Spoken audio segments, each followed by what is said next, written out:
sonido demasiado familiar de las ruedas al deslizarse sobre el asfalto excavado específicamente diseñado para despertar a los conductores dormidos hizo que mis párpados caídos se levantaran nuevamente.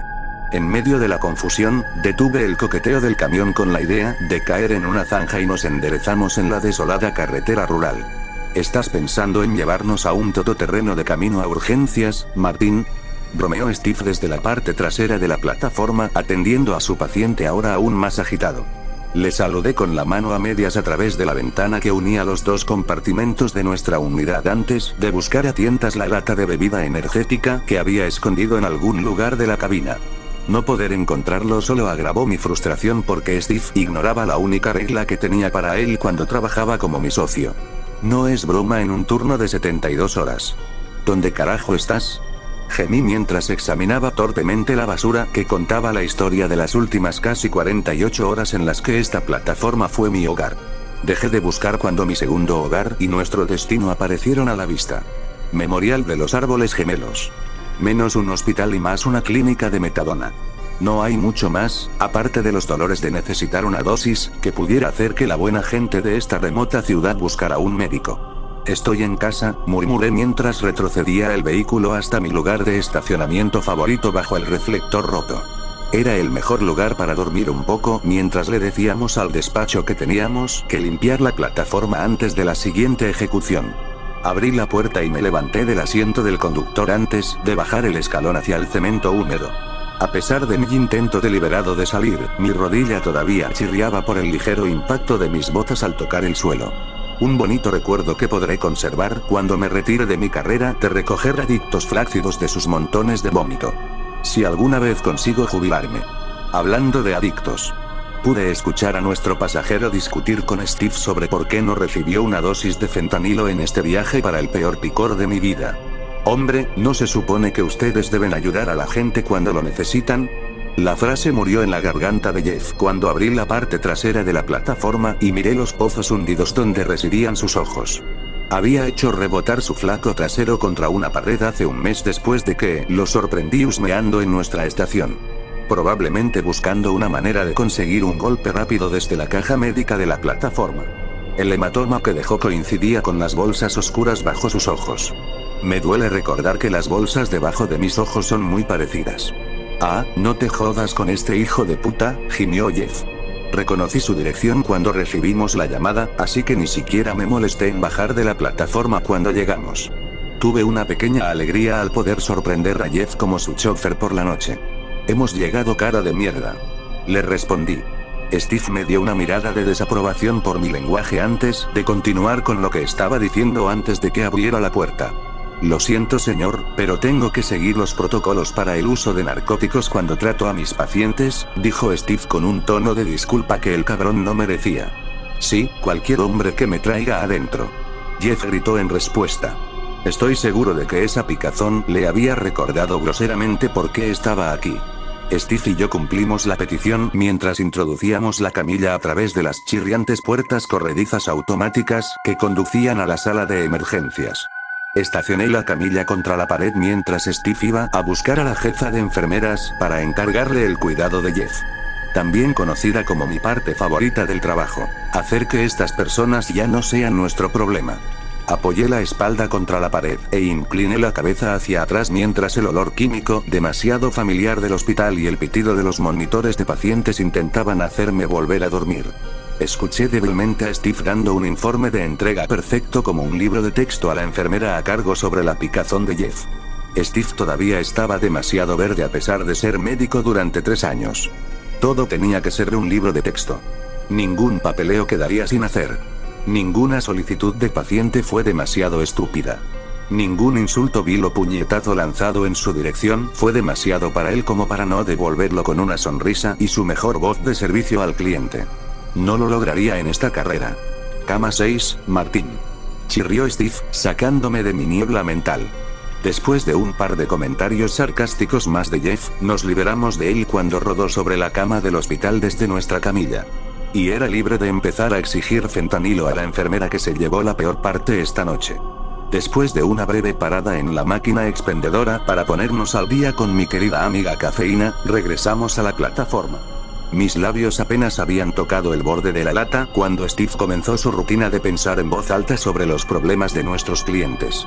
Esa es probablemente la 10ª vez que tengo que recoger a Jeff, comentó Steve mientras miraba de reojo hacia donde yo estaba sentado en el parachoques trasero de la plataforma. Realmente deberíamos empezar a tener folletos de tratamiento de adicciones para repartir en casos como estos. Si no pueden inyectarlo o esnifarlo, esta gente no querrá nada de lo que les ofreces, repliqué cuando finalmente me llevé la lata a los labios. Bueno, tenemos que hacer algo que no sea solo esto, sonaba exasperado mientras señalaba hacia la sala de emergencias. Mira eso, finalmente estás empezando a sonar como yo, señalé con solo una pequeña cantidad de mi gusto por este desarrollo traicionado en mi voz. Al darse cuenta de esto, Steve enderezó su postura y respiró profundamente el aire de la noche de las 3 am, un aire que tiene un peso difícil de describir. Ambos lo sabíamos bien. Llamemos al despacho y avisémosles que estamos listos para el próximo, suspiró Steve. No, absolutamente no, me atraganté a mitad de un sorbo. Bajaremos por 1 hora limpiando. ¿Cuándo fue la última vez que dormimos? Steve parecía estar a punto de no estar de acuerdo, pero antes de que pudiera, la radio cobró vida y nos dio a ambos la respuesta a este dilema. Unidad 652, tráfico de prioridad 3 de la unidad 652. Steve saltó hacia la puerta del lado del pasajero con un entusiasmo que me molestó muchísimo. Justo cuando pensé que había logrado que el Boy Scout viera las cosas a mi manera. Unidad 652 copias, siga adelante con su tráfico. Steve había recuperado su actitud alegre habitual y estaba ansioso por ir a salvar el mundo. Unidad 652, tiene tráfico de prioridad 3, persona enferma, hombre de 52 años, 841 Cypress Road, ¿cómo se copia? Unidad 652 copias, en camino ahora. Steve volvió a colocar el micrófono en su soporte. Es hora de irnos, Martín. Mi rodilla chirrió en señal de protesta cuando me levanté del parachoques. Comencé a reunir mis palabras para reprender a Steve por no dejarnos fuera de servicio para esta llamada cuando se me ocurrió una idea. ¿Dónde carajo está Cypress Road? Después de un viaje de 20 minutos lleno de malas palabras groseras proporcionadas por mí, llegamos a las afueras de la ciudad y a la respuesta a mi pregunta. Un cartel oxidado y acribillado a balazos marcaba nuestra llegada a Cypress Road. Casi había pasado volando el letrero, ya que apenas sobresalía del césped cubierto de maleza que lo rodeaba y de todo el costado de la carretera. ¿Alguna vez has respondido aquí?, preguntó Steve mientras dejaba el mapa del condado que nos llevaba a la solitaria franja de tierra que serpenteaba hasta perderse de vista entre los árboles. Miré más allá de Steve por la ventana del asiento del pasajero hacia los árboles antes de responder. Ni siquiera una sola luz del porche se asomaba a través de la red de ramas. No, nunca. Ni siquiera he oído hablar de este lugar.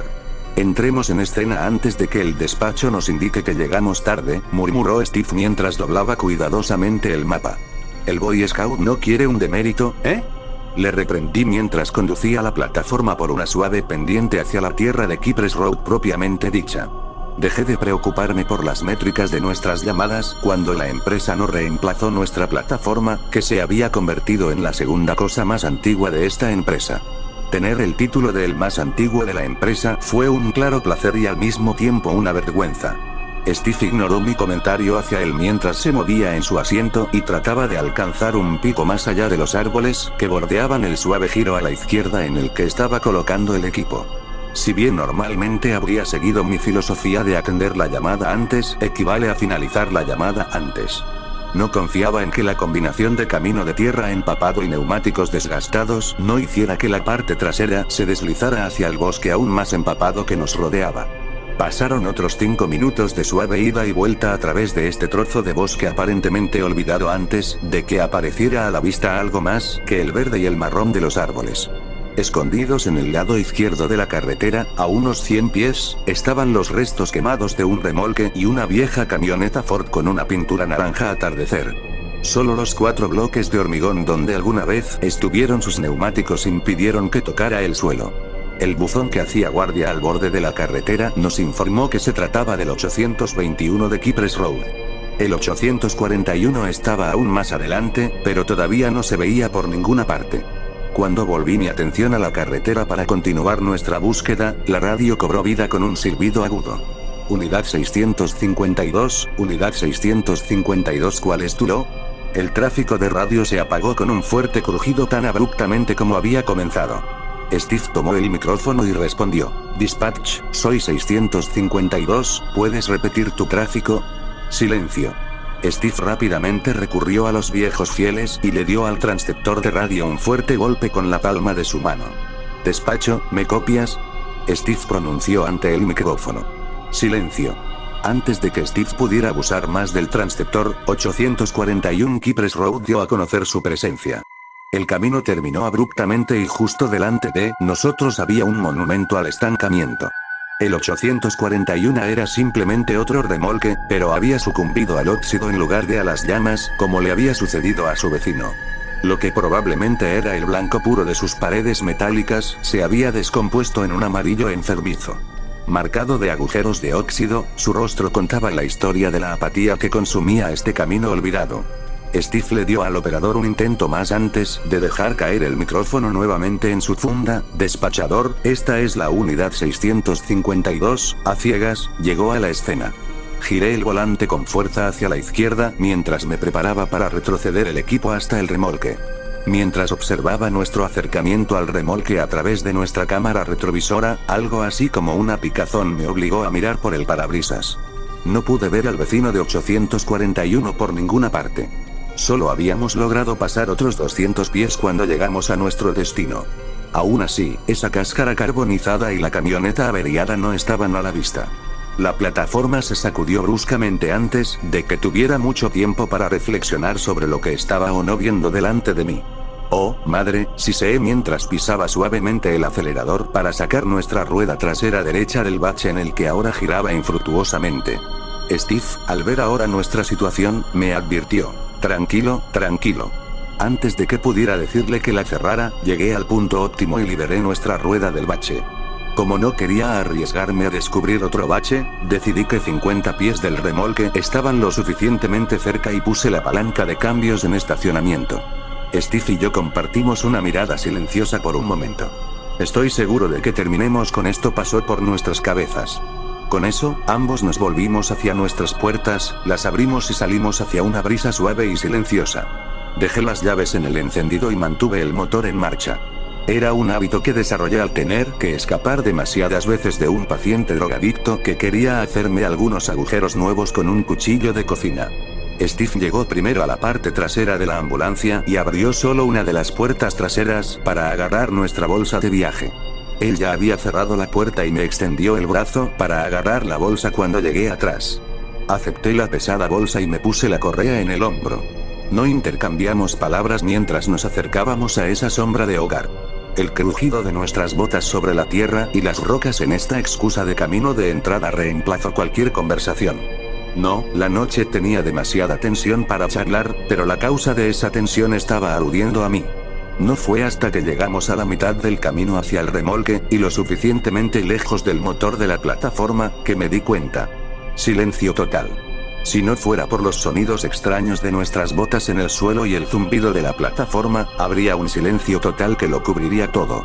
Mi recién descubierto conocimiento de este hecho me erizó los pelos de la nuca. Aún así, continuamos nuestra marcha sumidos en una tensión que se rompió bruscamente cuando pasamos junto a un pino muerto hace mucho tiempo. Un gruñido bajo atravesó el silencio desde nuestra izquierda, en la base del árbol. Esto nos hizo a ambos dar unos pasos hacia nuestra derecha y se me alojó el corazón en la garganta. Fijé mis ojos en el vacío de oscuridad que era la base del árbol, oculto de las tenues luces rojas de la plataforma. No me atreví a apartar la mirada y tampoco lo hizo Steve cuando lo escuché manipular a ciegas la correa de velcro que sujetaba su linterna en el bolsillo de su pantalón. Hacer clic mirándonos fijamente, acurrucado en una bola, estaba lo que alguna vez fue un imponente pitbull. Sin embargo, ahora podía contar las costillas que sobresalían de su pelaje plagado de pulgas. Lo que me llamó la atención a continuación fue el collar de cadena que el perro llevaba alrededor del cuello y la cadena que lo conectaba a un tirante clavado en ese pino. El perro no hizo ningún intento siquiera de ponerse de pie. Ese gruñido fue probablemente lo mejor que pudo reunir para asustar a los dos extraños que ahora lo miraban fijamente. Estoy seguro de que no había comido nada en semanas. Recuérdame que llame al control de animales para este imbécil, murmuré, con veneno arrastrándose en mi voz. No podía soportar el maltrato a los animales. Ya me imaginaba a mi cachorro en casa en esta condición. Steve no respondió, había centrado su atención y su linterna en el remolque. Mis ojos siguieron el camino que trazó desde el suelo hasta el costado del remolque. En el suelo, motas de vidrio reflejaban la luz hacia nosotros. Aproximadamente a 5 pies de altura estaba la ventana a la que alguna vez perteneció el vidrio. Desde fuera, era como mirar al vacío del espacio. Un negro como la tinta fue todo lo que se reveló en el interior del tráiler. Casi había desviado la mirada hacia la puerta un par de metros a la derecha cuando noté los agujeros que decoraban la esquina superior izquierda de la ventana. Al principio, no parecían diferentes de los agujeros de óxido que habían colonizado la fea cara del remolque. Luego hizo clic. Su perfecta redondez y falta de óxido. Estos detalles se fusionaron formando una bola de plomo en mi estómago. Un instinto, uno que solo se adquiere después de años de este trabajo, me arañaba la base del cráneo. Una palabra resonó en mi mente. Equivocado. Esto está mal. Antes de que pudiera expresarle mi creciente preocupación a Steve, escuché un fuerte clic y crujido cuando abrió la puerta y colocó una bota en los escalones oxidados del remolque. El Boy Scout ni siquiera había llamado primero, todavía estaba demasiado ansioso por ir a salvar el mundo como siempre. Oye, espera, niño.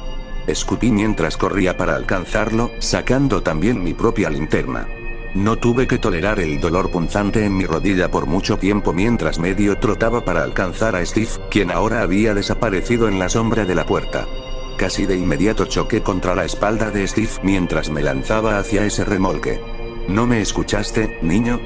Le susurré enojado en la parte posterior de su cabeza.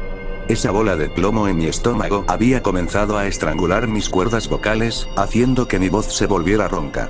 Joder, hombre, murmuró Steve temblorosamente mientras miraba la escena iluminada por su linterna. Mi enojo hacia el niño se desvaneció rápidamente cuando mis ojos se fijaron en el sofá, y el hombre se reclinó en él como si acabáramos de entrometernos en su siesta de la tarde. En sus manos grises e hinchadas empuñaba una escopeta. Su culata presionó el sofá manchado mientras el extremo de su cañón se hundió en la carne molida que una vez fue su rostro. Sus recuerdos pintaron la pared y el techo sobre él. Tomó un momento para que el aire estancado en esta tumba asaltara nuestros sentidos. Ese familiar olor dulzón y empalagoso se abrió paso hasta mi garganta. De repente, Steve se encorvó y apenas pudo reprimir las arcadas que le contorsionaban la espalda. Tuve mis propias luchas mientras me obligaba a retroceder la bilis que amenazaba con empapar a Steve. Después de unos momentos nauseabundos, ambos recuperamos la compostura e hicimos todo lo posible para volver a ser profesionales médicos. Al notar la continua inquietud de Steve, hice lo mejor que pude para romper la tensión. No se había topado con tantos cuerpos como yo. Supongo que el control de animales va a necesitar una tabla ouija para entrevistar a este tipo, dije ahogadamente más allá de la bilis que ahora caía. Sí, supongo que sí, dijo Steve, su voz apenas un susurro. Sabía que lo que necesitaba era una tarea para recuperar la compostura. Oye, ¿quieres intentar enviar un mensaje por radio para traer al sheriff aquí? Sí, los llamaré, murmuró Steve mientras se alejaba del inquilino del remolque para pasar a mi lado y hacia la mesa de la cocina que estaba en la parte delantera del remolque. Satisfecho con la distracción que le proporcioné a Steve, dirigí mi atención a nuestro paciente. Los vaqueros azules que llevaba ahora estaban manchados con manchas de un rojo parduzco intenso. Había estado muerto el tiempo suficiente para comenzar a pudrirse y filtrar fluidos rancios en su ropa y sus alrededores. El sucio golpeador que llevaba contaba la misma historia. El único otro efecto que tuvo en su persona fueron las placas de identificación que brillaban hacia mí. Con cuidado giré las etiquetas hacia mí para poder leer el metal prensado. Marshall, Alan, oye, tenemos un nombre para nuestro chico aquí, Alan Marshall, le informé a Steve mientras jugueteaba con la radio móvil que también estaba funcionando mal. Él asintió rápidamente, todavía de espaldas a Alan. Como no quería encontrar más sorpresas para nosotros, decidí investigar el dormitorio que esperaba al final de un corto pasillo con la puerta abierta. Con solo un par de zancadas, llegué al dormitorio, pasando lo que supuse era la puerta cerrada del baño. Al iluminar la habitación con mi linterna, no encontré nada particularmente sorprendente. En la estrecha habitación apenas cabía el colchón desnudo y manchado de orina que estaba justo delante de mí. A su alrededor había innumerables latas de cerveza y licor de malta. Todos fueron vaciados uniformemente de su contenido. La imagen de la vida de Alan se me hacía cada vez más clara. Volví mi atención al colchón y vislumbré algo que se asomaba desde donde el colchón se unía a la pared. Prolijamente alineados entre el colchón y la pared manchada de cigarrillos, había una colección de carteras y carteras. Incluso desde donde estaba, al pie del colchón, me di cuenta de que esta colección había escapado a los estragos de la suciedad de Alan. Todos estaban impecables. Me estaba inclinando hacia adelante para ver mejor esta extraña variedad, cuando un sonido surgió detrás de mí y me hizo ponerme firme. Anillo, anillo, anillo, anillo, anillo, anillo, me giré y casi de inmediato localicé la fuente del sonido, que me había dejado sin aliento en la garganta. Una tenue luz azul pulsaba al ritmo de los tonos en los pies hinchados de Alan. A unos pocos pasos hacia la luz, pude ver la luz y los tonos provenían de un teléfono plegable barato. La pantalla deletreaba servicios de emergencia mientras se desplazaba por la pantalla. Hola Steve, mira quién finalmente llama. Las palabras murieron en mi garganta cuando noté el cambio que había tenido lugar en el regazo de Alan. Donde una vez estuvo la escopeta, ahora estaba nuestra radio entre las piernas de Alan. Luchando contra la tensión que se apoderaba de cada fibra de mi ser, dirigí mi mirada y mi linterna hacia el final del tráiler. Steve todavía estaba allí de espaldas a mí, pero la escopeta estaba agarrada con fuerza en su mano izquierda mirando hacia el suelo. Todos los músculos de su cuerpo parecían contraerse entre sí. Su brazo derecho estaba torcido hacia arriba y hacia atrás como si estuviera tratando de alcanzar algo en un estante invisible detrás de él. Estaba a punto de acercarme a él para ayudarlo cuando noté su cabeza. La posición de su cabeza, para ser precisos. Estaba retorcido en un ángulo imposible. Era como si alguien le hubiera enrollado una cadena alrededor de la frente y tirado de ella hacia atrás con todas sus fuerzas. Casi era capaz de mirarme directamente como un budo jodido. Las crestas de sus cejas eran lo único que me impedía hacer contacto visual con él. Un hilo de líquido apenas audible atrajo mi atención al suelo nuevamente. Un charco de orina empezaba a formarse alrededor de su bota izquierda. Steve, expulsé entre respiraciones estremecidas. No me había dado cuenta de lo fuerte que estaba respirando ahora. Nada. El silencio exterior había invadido la caravana. Lo único que detenía esta fuerza opresiva era el aliento de mis pulmones ardientes. Era difícil saberlo debido a mi respiración entrecortada, pero no creo que ni siquiera estuviera respirando. Haciendo acopio de valor, di un paso vacilante hacia mi compañero.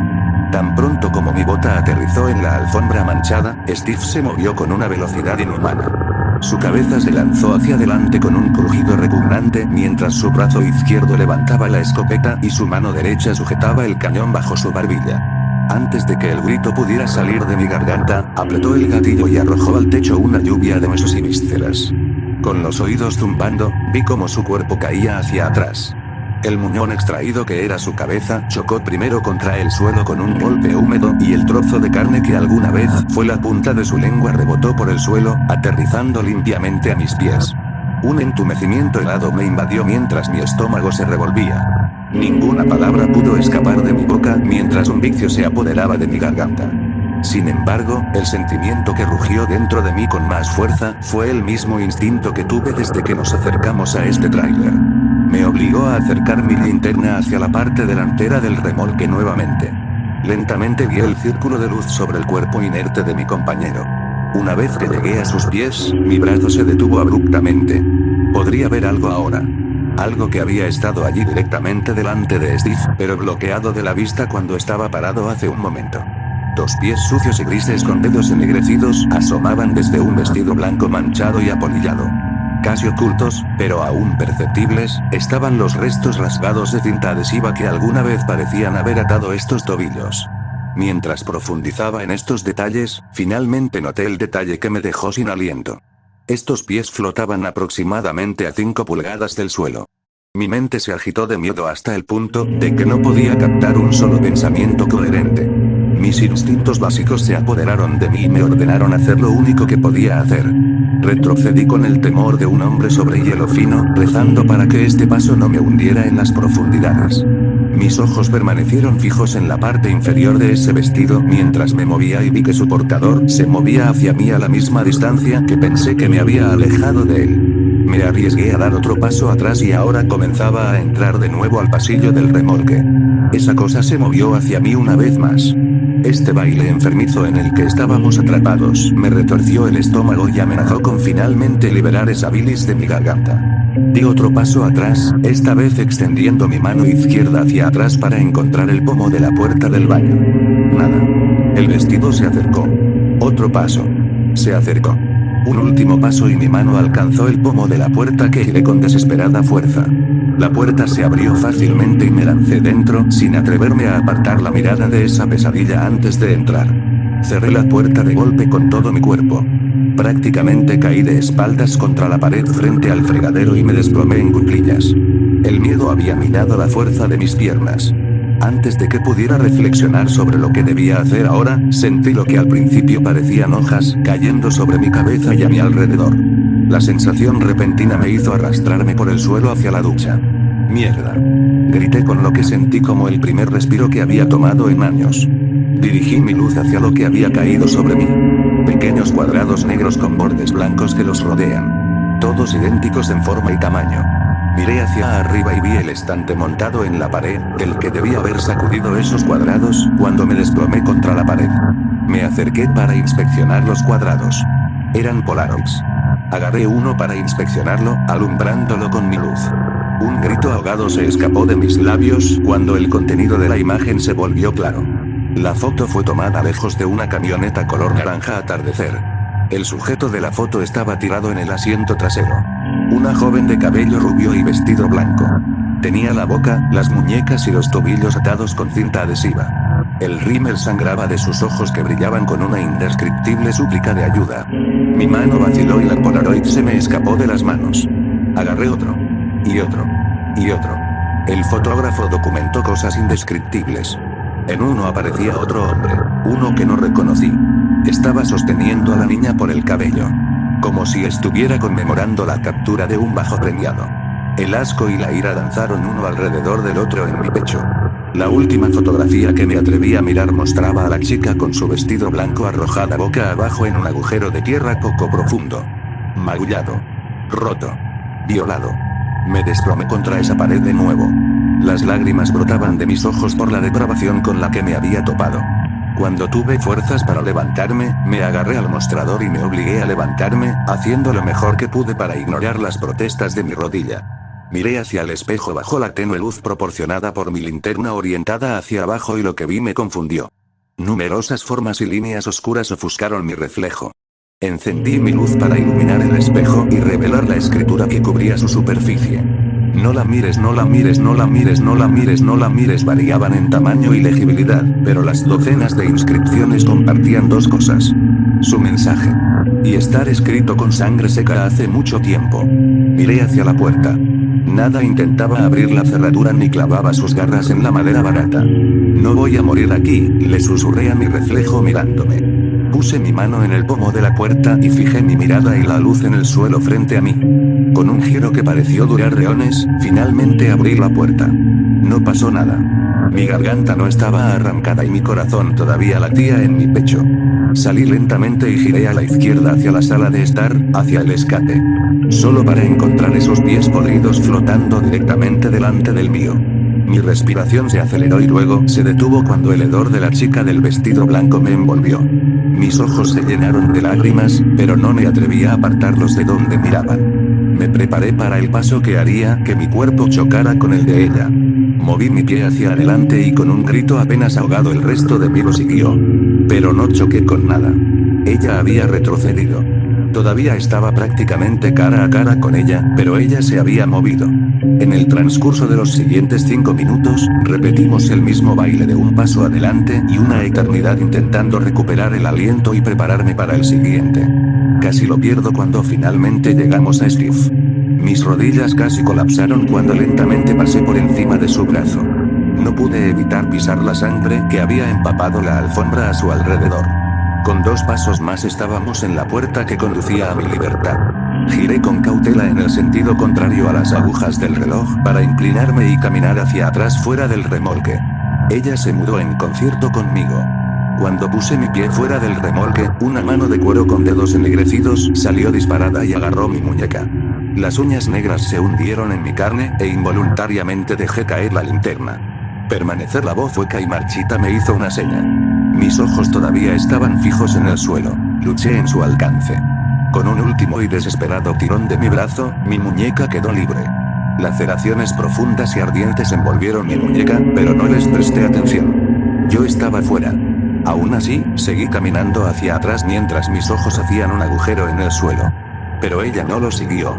Ella permaneció flotando en la puerta y pronto desapareció de mi campo de visión. Con la luz de mi ambulancia a mi espalda guiándome, continué mi marcha hacia la fuga. Un gemido procedente de mi izquierda, al pie del pino muerto, me detuvo. El perro. Con varios pasos laterales llegué hasta el perro. Aposté a que me mordieran y busqué a tientas el collar. Encontré el cierre y lo abrí. El perro se movió con una velocidad sorprendente, para su condición, hacia el bosque a mi izquierda, sin hacer más ruido que sus patas trepando sobre ramitas y tierra. Con unos pocos pasos más, también realicé mi libertad. Cerré los ojos cuando mi mano encontró el pomo de la puerta. Respiré hondo, abrí la puerta, me di la vuelta y salté al asiento. Abrí los ojos con cautela y miré alrededor de la plataforma. Solo estaba yo. Puse el vehículo en marcha y salí corriendo de ese lugar abandonado. Estuve a punto de salirme de Kipreslane varias veces, pero no importó.